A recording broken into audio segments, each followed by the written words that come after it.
बड़चना block अंतर्गत बालचंदपुर निकट Nanpur grammar जनाशुना स्वर्गत doctor बसंत किशोर जेना द्वादश अवसर में आयोजित एक भव्य श्रद्धांजलि सभा समाजसेवी किरण कुमार शतपथी अध्यक्षतार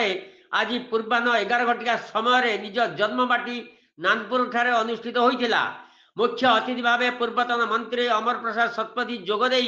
स्वर्गत जेना को जड़े सफल उत्सर्गित जनसेवी थिले बोली मत व्यक्त करी तांको प्रति गभीर श्रद्धांजलि अर्पण करथिले।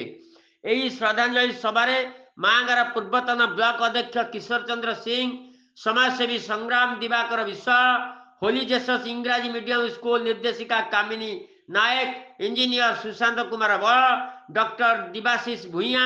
डॉक्टर भाग्यधर साहू, बालीचंद्रपुर सरपंच प्रतिनिधि अमीय साणी, अमीय विश्वास, प्राध्यापक बिंदु मित्र बल, प्रताप चंद्र परिड़ा, विलास चंद्र बारिक, विश्व प्रकाश सामल, अजय सेनापति, रत्नाकर पंडा, डॉक्टर पलाश चंद्र बेहरा, प्राध्यापक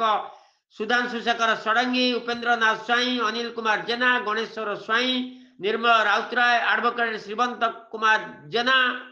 रायचरण साहू, सांबादिक महेश्वर बल, भक्तचरण साहू, अमरेंद्र सिंह, दिलीप कुमार सेंड, रंजन कुमार सामन, अलिन कुमार राय, एकादशी सेठी, शरद कुमार सिंह, प्रभात कुमार दास, अजय बल, नवकिशोर गोस्वामी, मौसुमी दास, डॉक्टर अच्युतानंद सिंह, पीबीएस पुष्टि, अनिल कुमार पट्टनायक, अभिमन्यु बल, सुशांत बल प्रमुख जोगदे स्वर्गत डाक्तर बसंत जेना बहुमुखी प्रतिभा उपरे आलोचना करी तांको प्रति भव्य श्रद्धांजलि अर्पण करथिले। एही श्रद्धांजलि सभारे मुख्य अतिथि पूर्वतन मंत्री द्वारा स्वर्गत बसंत किशोर जेना उपरे आधारित स्मरणिका चिर बसंत उन्मोचित होइतिला।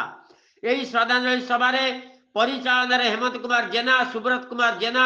सुमंत कुमार जेना, निरंजन जेना, सुशांत कुमार बल, वैकुंठ बल, भ्रमरवर महापात्र, प्रमोद खुंटिया, स्मृतिरंजन राउत सहयोग करथिले। बड़चना बालचंदपुर शरद कुमार सिंह का report, news Odisha 65। Press the bell icon on the YouTube app and never miss another update.